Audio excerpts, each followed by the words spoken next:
Hi guys, అందరు ఎలా ఉన్నారు? సూపర్ ఉన్నారు కదా. నేనేమో సూపర్ ఉన్నా అండి. ముందుగా ఒక లైక్ అండ్ సబ్స్క్రైబ్ చేసుకోండి గైస్. అలానే మరిన్ని వీడియో అప్డేట్స్ కోసం మన ఛానల్ మీద ఒక కన్నేసి ఉంచండి.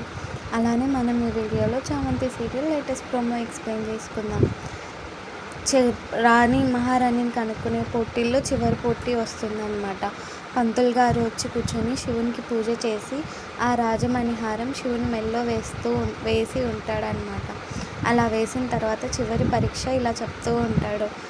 ఎవరైతే ఈ రాజమణిహారాన్ని ధరిస్తారో వాళ్ళే మహారాణి. ఒకవేళ మహారాణి కాదు అన్న వాళ్ళు ఈ హారం ధరిస్తే మెడ అంతా పుండ్లు లేసి అంతా దురదలాగా అయిపోయి వాళ్ళ ప్రాణాలు కోల్పోయే ఛాన్సెస్ ఉంటాయి అని చెప్పగా, చామంతి ఇప్పుడు ఏం చేస్తావే, నీకు బాగా అయింది అంటూ ఉంటుందన్నమాట రోజాని చూసి. ఇంకో పక్కేమో రోజా దీన్ని భయపడుతూ ఉంటుంది గతంలో జరిగిన సిచ్యువేషన్ తలుచుకొని. గైస్, ఒక లైక్ అండ్ సబ్స్క్రైబ్ చేసుకోండి.